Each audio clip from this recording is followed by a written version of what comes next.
नमस्कार दोस्तों, Bhavani coaching classes के इस ऑनलाइन यूट्यूब प्लेटफॉर्म पर आप सभी का फिर से मैं एक बार स्वागत करता हूं, हार्दिक अभिनंदन करता हूं। दोस्तों बने रहिए हमारे साथ, पढ़ते रहिए, मस्त रहिए। तो दोस्तों शुरू करते हैं आज की दो लाइनों के साथ हमारी मैथमेटिक्स की जो सभा आगे चल रही थी। आज हमारा जो नया लेक्चर नई टॉपिक नए चैप्टर के साथ शुरू होने वाला है। इससे पहले मैं अपनी दो अनमोल लाइनें जो लेकर आता हूँ रोजाना की तरह, आज भी मैं आपको दो लाइनें सुनाता हूँ। दोस्तों, लंबी छलांग लगाने से बेहतर है निरंतर कदम, जो एक दिन आपको मंजिल तक ले जाएगा। यानी कि एकदम से पूरा पढ़ने से बेहतर है कि थोड़ा थोड़ा करके पढ़िए। आप जितना भी पढ़िए बस उसे इस कदर से पढ़िए कि वो आपके माइंड में सेट रहे। यानी कि पढ़ते तो सभी हैं, लेकिन पढ़ने का तरीका भी अलग अलग होता है दोस्तों। कुछ लोग केवल दिखावे के लिए पढ़ते हैं और कुछ लोग उसे समझते भी हैं। तो समझ कर जो पढ़ाई होती है वो बेहतर होती है, वो कई दिनों तक हमारे माइंड में भी रहती है दोस्तों। तो चलते हैं, शुरू करते हैं आज की सभा को। वही दोस्तों, एनसीईआरटी सिलेबस है, क्लास 10th चल रही है, सब्जेक्ट मैथ के साथ। एक्सरसाइज दूसरी आज हम देखेंगे, बहुपद पॉलिनोमियल। दोस्तों ये बहुपद, आज इस लेक्चर में हम बहुपद के बारे में चर्चा करेंगे। तो बहुपद होता क्या है, ये आपने 9th में थोड़ा बहुत पढ़ भी लिया था। 9th में आपने एक चर वाले बहुपद पढ़े थे, यानी कि एक घात वाले। चर तो अभी भी यहाँ पर एक ही है, लेकिन जो आज इस 10th क्लास में हम जो पढ़ेंगे वो द्विघात, त्रिघात यानी कि द्विघात ज़्यादा दे रखा है, द्विघात के बारे में चर्चा करेंगे। तो पहले मैं आपको बता देता हूँ कुछ बेसिक कि बहुपद में जो कौन कौन से क्या आता है और उन्हें क्या बोला जाता है। तो दोस्तों जो अल्फ़ाबेटिक होते हैं हमारे सारे, उन्हें हम चर बोलते हैं। यानी कि XYZ जो भी हम लेंगे वो एक प्रकार से चर होगा। और चर क्या होता है, जिसका मान निश्चित नहीं होता, यानी कि जो चलता फिरता रहता है, वो अपने ऊपर डिपेंड करता है। अपन जैसा मान पटकेंगे वो वैसा रूप धारण कर लेता है। बहुपद में एक चर वाले पद होते हैं, एक चर वाले, यानी कि पूरे बहुपद में या तो x होगा या y होगा, जिन पर पूर्ण संख्या में घात होती है। पूर्ण संख्या का मतलब 0 से अनंत, कोई सी भी पावर हो सकती है। आपको बुक्स में तो थोड़ा बहुत एक्स्ट्रा थ्योरी दे रखी है, उससे आपको मतलब नहीं है। मैं यहाँ पर जो बता रहा हूँ वो आपको याद रखना है। स्वीट एंड शॉर्ट जो मैं आपको लेकर आता हूँ वही चलेगा हमारे। तो अब ये बहुपद एक प्रकार से मैंने एक एग्जाम्पल लिया कि 2x + 5। तो इसमें ये 2 और 5 है वो एक अचर है, और जो x है वो हमारा चर है। यानी कि जो समीकरण है इसका जो मान है वो x पर निर्भर करेगा। जो भी वैल्यू हम पटकेंगे उसका जो हमें px का जो मान है प्राप्त होगा। इसी प्रकार कुछ एग्जाम्पल हैं जो बड़ी बड़ी पावर के हैं। इसमें यहाँ पर x की पावर यानी कि 1 है, तो ये होता है एक घातीय बहुपद। ये रैखिक बहुपद लाइनर पॉलिनोमियल कहलाता है, यानी कि ये रेखीय बहुपद है। इसको यदि हम ग्राफ में देखेंगे तो हमें एक सीधी रेखा प्राप्त होगी। इसी प्रकार से ये 3x⁴ 4 + 5x³ + 6x² - 7x + 5, और इसी प्रकार ये एग्जाम्पल लिया है मैंने। अब इनमें कौन सी चीज़ क्या होती है, तो चर, यहाँ पर जो समीकरण में चर दे रखा है वो x है। सबसे बड़ी घात, यहाँ पर इस वाले समीकरण की बात कर रहा हूँ, सबसे बड़ी घात जो है वो 3 है, x⁴ 3। और जो पद है वो 4 है। इसमें टोटल कितने पद हैं, 4, 1 2 3 और 4। अब जो नाम है वो इसका वो होगा, सबसे बड़ी पावर को लिखते हैं दोस्तों नाम में, तो त्रिघातीय चतुर्थ पद ये बहुपद, यानी कि 3 घात का 4 पद हैं इसके अंदर।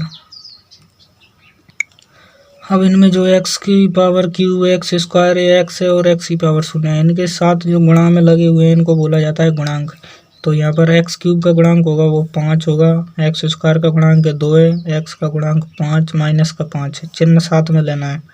और जो x⁴0 है यानी कि अचर, किसी की भी पावर यदि हम शून्य लगा दें तो वो एक, उसका मान होता है 1, चाहे वो चर हो या अचर हो, उसका जो मान होगा वो 1 ही होगा जिसकी पावर में शून्य लगा दें। तो यहाँ पर मैंने लिखा है x⁴0, इसका मतलब -3 ही है। तो जो अचर पद है वो हमारा x3 है, यानी कि अचर पद 3। अचर पद पर चर की घात 0 होती है। और ये अचर है, इसको मैं मल्टीप्लाई कर रहा हूँ x की पावर 0 से, तो इसका मतलब हुआ वही 3। अब जो बहुपद हमें दिया जाता है उसके हमें शून्यक पूछे जाते हैं। तो शून्यक होता क्या है, तो x का ऐसा मान जिसे बहुपद में पुट करने पर वह बहुपद का मान 0 हो जाए। तो जो x का मान हमने पुट किया था वह बहुपद का शून्यक कहलाता है। यानी कि मैंने ऐसे ax प्लस बी लिया, अब x का ऐसा मान जो मैं यहाँ पुट करूँ और पुट करने पर इसका मान जो है 0 हो जाए, तो ऐसा जो मान होगा वो होगा माइनस का बी अपॉन ए। इसको कैसे निकालते हैं, तो देखो ax प्लस बी है, मैंने बी को इधर ट्रांसफ़र किया तो ये प्लस का माइनस में हो जाएगा। अब बचा किधर, ये ए एक्स बचा। अब ए इसके गुणा में है, तो इसको मैं जब दूसरी तरफ ले जाऊंगा तो ये जो बटे में जाएगा, गुणा से भाग में आता है। तो एक्स का जो मान है, इसे शून्य बनाने के लिए, क्योंकि मैंने पहले इक्वल लगा दिया कि इसका जो मान है वो 0 के बराबर है, वो कब होगा 0 के बराबर, तो ये कंडीशन लगी जो कि माइनस का बी अपॉन ए। तो एक चर वाले जो समीकरण आएंगे यानी कि बहुपद आएंगे, रैखिक समीकरण यानी रैखिक बहुपद, तो उनका जो शून्य होगा वो होगा माइनस का बी अपॉन ए। यानी कि बी अचर पद है और जो ए है वो एक्स का गुणांक है। एक्स के गुणांक का भाग लगाते हैं अचर पद, अचर पद बटा एक्स का गुणांक, और ये माइनस साथ में है, ये तो इस फॉर्म में लिया जाएगा, चाहे यहाँ पर कुछ भी हो, हमें माइनस बाहर रखना है। जैसे अब इसको देखो 2x प्लस 3 है, इसके मुझे शून्यक चाहिए, तो शून्यक लेने के लिए मैं इसको ये यदि भाग विधि से यानी कि ग्राफिकल विधि से बताऊं तो वो कैसे निकाला जाता है। तो देखो मुझे ये जो दिया हुआ बहुपद ए से बाई इक्वल टू मानना होगा बाई बराबर 2x प्लस 3। अब 3 प्लस का मैंने इधर ट्रांसफ़र किया तो माइनस का हुआ, बाई माइनस 3 बराबर 2x। अब ये x का मान चाहिए मुझे, तो मैंने 2 को बटे में भेज दिया यानी कि भाग में भेज दिया, तो ये हुआ बाई माइनस 3 बटा 2। अब जो बाई है, यहाँ पर बाई के ऐसे मान पुट करने हैं जिसको पुट करने पर ये 2 है ना बटे में, इसका पूरा पूरा भाग इसमें चला जाए। यानी कि बाई का ऐसी वैल्यू पुट करनी है यहाँ पर जो इसको कैलकुलेशन करने के बाद 2 का जो भाग है वो पूरी बार जाना चाहिए। तो रखनी भी ऐसी, सबसे पहले ट्राई करना है हमारे लिए छोटे से छोटे अंक से, यानी कि 0, -1 और +1, इस प्रकार से हमें रखने चेक करने हैं। अब मैंने सबसे पहले यहाँ 0 रखा, तो 0 रखने पर ये बनेगा माइनस का 3/2। तो माइनस का 3/2 का मतलब ये इसे डिवाइड नहीं कर पाएगा, इसलिए हम यहाँ 0 नहीं लेंगे। अब फिर मैंने यहाँ पर चेक किया माइनस का 1 रख के, अब माइनस का 1 में रखूँगा तो यहाँ पर -1 और -3/2, तो ये बनेगा माइनस का 4/2, तो जो इससे डिवाइड होकर बनेगा माइनस का 2। तो दोस्तों यहाँ पर ये पूरी बार डिवाइड हुआ है इससे, तो जो माइनस का 2 है, तो मैंने सबसे पहले यहाँ पुट किया था माइनस का 1। इस प्रकार से हमें टेबल बना लेनी है और एक्स बाई लिख देना है। अब मैं यहाँ पर पुट किसका मान कर रहा हूँ, बाई का, तो पहले मैंने बाई का मान माइनस का 1 रखा, और माइनस का 1 रखने पर मुझे माइनस का 2 प्राप्त हुआ। ये इसी प्रकार फिर से मैंने चेक किया, यानी 2 पॉइंट हमें निकालने हैं। अभी माइनस का 1 तो रख दिया, मैं पॉजिटिव 1 रख के देखता हूँ, तो पॉजिटिव 1 रखा मैंने यहाँ पर, तो 1 - 3 तो माइनस का 2/2 आएगा, तो माइनस का 2/2 से 2 कट कैंसिल, और जो बचेगा वो माइनस का 1 है, यानी कि माइनस का 2/2 माइनस का 1 आएगा। तो मैंने यहाँ पर बाई का जो मान 1 रखा था और एक्स का मान माइनस का 1 प्राप्त हो रहा है। इस प्रकार मैंने ये 2 पॉइंट निकाले। अब मैं इनको ग्राफ पर दर्शाना चाहता हूँ, तो वो कैसे, सबसे पहले एक्स का मान जो है माइनस का 2 लेते हैं। माइनस किधर होगा, इस साइड में आएंगे, ये सारे पॉजिटिव आते हैं इधर, और ये माइनस के आते हैं बाई एक्स, ये बाई होता है, यहाँ पर ये पॉजिटिव रहता है सारा, और ये बाई डैश होता है जो मान नेगेटिव होता है पूरा। तो एक्स का जो -2 मुझे पुट करना है, तो 1 और 2 यहाँ पर होगा माइनस का 2, तो माइनस का 2 यहाँ पर हुआ। अभी अपन यहाँ पर आ गए, अब एक्स का मान माइनस का 2 इसी का लेना है बाई का मान, तो बाई का मान कितना है, माइनस का 1। अब बाई यहाँ पर ये वाली रहेगा जो बाई एक्स है, अब बाई एक्स पर मुझे -1 लेना है, तो माइनस का 1 नीचे मिलेगा माइनस का 1। अब मुझे यहाँ पर और इन दोनों का जो कॉमन पॉइंट आएगा वो ये आएगा, माइनस का 2, माइनस का 1। इस वाले पॉइंट का नाम है -2, -1। आगे एक्स का मान होता है, पीछे बाई का मान होता है हमेशा। अब अगला पॉइंट मैं रखता हूँ एक्स बराबर -1, तो एक्स बराबर वही वापस माइनस का 1 ये रहा, यहाँ पर आ गए। और अब y का मान रखना है 1, तो y का जो पॉजिटिव 1 है वो ऊपर रहेगा, तो ये रहेगा 1। ये हुआ -1,1। अब मुझे इनको मिलाना है। मैं जब इनको इस प्रकार से मिलाऊंगा तो ये जो है 3 से निकलेगा। वो अभी पैमाने के साथ यदि खींचते हैं और ग्राफ पर बनाते हैं एक्यूरेट, तो जो निकलेगा ये वो तीसरे पॉइंट से निकलेगा y अक्ष पर 3,0,3। और ये यहाँ से जो निकलेगा वो बिल्कुल सेंटर से निकलेगा। इसका जो मान है वो है 1/2 माइनस का, तो मतलब -3/2। तो जो रेखा यहाँ पर x अक्ष को जहाँ पर भी काटेगी वो वाला जो पॉइंट है वो होगा इस वाले समीकरण का शून्यक। तो हमने ये ग्राफ से निकाला है अभी ये -3/2। और यदि मैं इसको शॉर्ट में देखूँ तो वो अभी मैंने ये बताया था -b/a। इस वाले फॉर्मूले से हम डायरेक्ट शून्यक चेक कर सकते हैं। तो वो कैसे करेंगे, देखो -2x-3 है, +3। अब मुझे इसको 0 के इक्वल करना है। अब +3 है, इसको इधर भेज दो, तो 2x बराबर -3। तो x बराबर कितना है, -3 बटा जो होगा इसका शून्यक होगा। ये शॉर्ट में चेक करने के लिए और ये ग्राफ की विधि से। तो जो भी समीकरण दी हुई है यदि हम उसका ग्राफ बनाते हैं और वो x अक्ष को जहाँ पर काटती है तो वो वाला पॉइंट जो शून्यक कहलाता है। और रेखा जितनी बार x अक्ष को काटेगी उतने ही उसके शून्यक होंगे, और x की जितनी बड़ी पावर है उतने ही उसके शून्यक होते हैं। ये पता करने का ट्रिक होता है कि मतलब समीकरण दे दिया, अब हम डायरेक्ट तो बता नहीं सकते इसके समीकरण कितने हैं, मतलब शून्यक कितने बनेंगे। तो हम उसकी पावर को देखते हैं कि x की पावर यहाँ पर 1 है, तो इस समीकरण का जो शून्यक बनेगा वो केवल 1 ही आएगा। यदि यहाँ पर x² होता तो उसके दो शून्यक 200 निकल कर आते। अब ये तो हुआ हमारा एक घात वाला। अब हम द्विघात वाला देखते हैं। द्विघात के लिए मैं आपको एग्जांपल समझाता हूँ। पहले 2x² - 8x + 6। अब ये मुझे बहुपद दिया हुआ है, मुझे इसके शून्य ज्ञात करने हैं। तो शून्य ज्ञात करने के लिए क्या करते हैं कि जो बीच वाला है 8x माइनस का, मुझे इसके ऐसे गुणनखंड करने हैं जो इन दोनों के गुणनफल के बराबर हो। इन दोनों का गुणा करें तो क्या आएगा, 2x² × 6 यानी कि 12x²। मुझे मिलना चाहिए इसका गुणनखंड करने, तो मैंने गुणा किया, इसको तोड़ा मतलब मैंने, यानी कि जोड़ने पर तो मुझे ये मिले और गुणा करने पर इन दोनों गुणनफल के बराबर प्राप्त हो। तो -6x और -2x जोड़ो कर देख लो इनको, -6 और -2 -8x बनेंगे। और यदि मैं इनको गुणा करूँ तो 6x × -2x जो बनेगा वो +12x² बनेगा।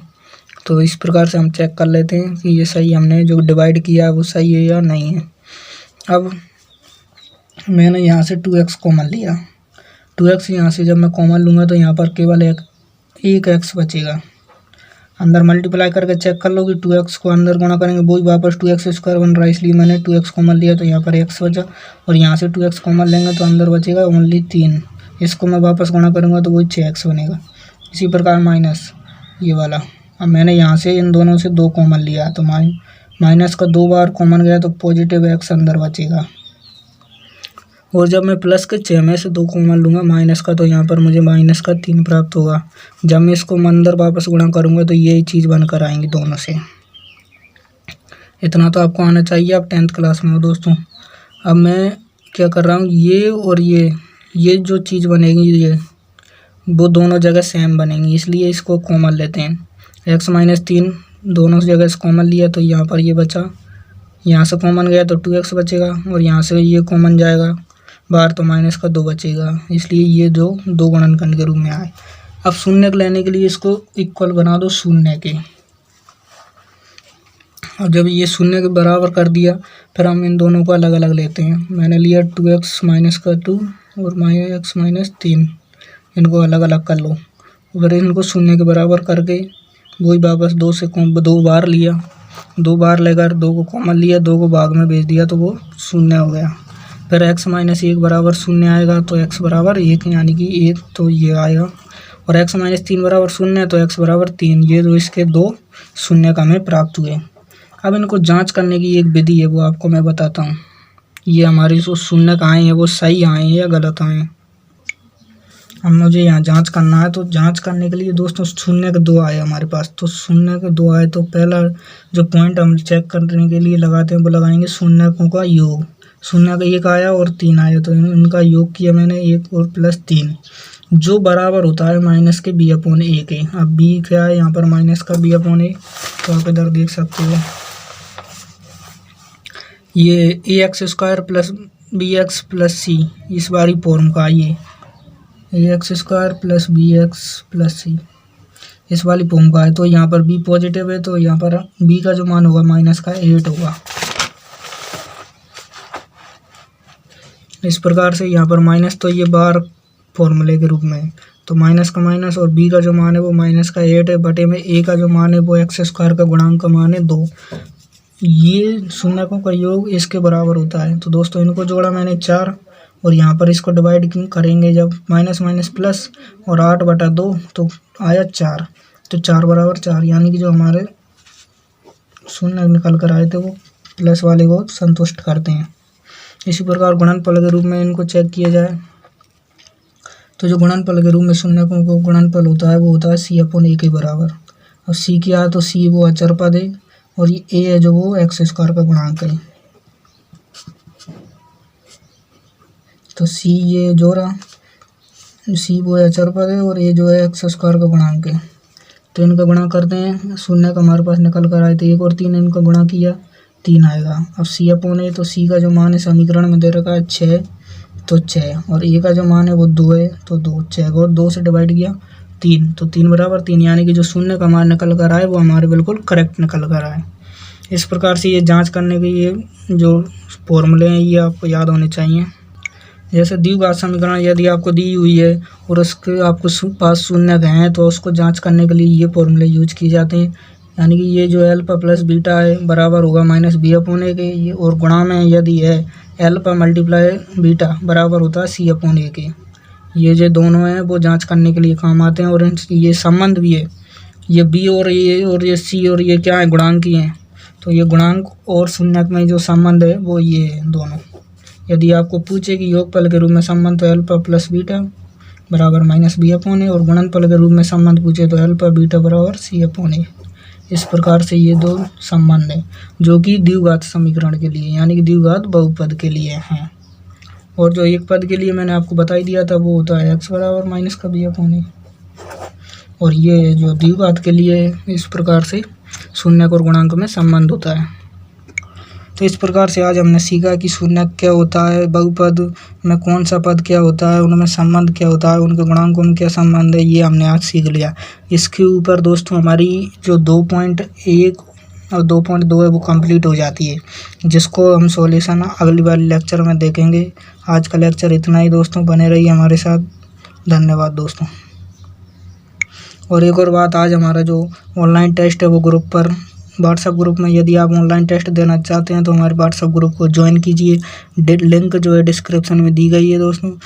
इससे क्या हुआ, आपका जो रिवीजन है वो साथ में चलता रहेगा, आपने कितना पढ़ा क्या पढ़ा उससे आपका जो टेस्ट है उसमें क्लियर हो जाएगा दोस्तों। तो हमारे जो टेस्ट का ज्वाइन, यदि आप टेस्ट देना चाहते हैं तो हमारे व्हाट्सएप ग्रुप में अवश्य जुड़ें। धन्यवाद।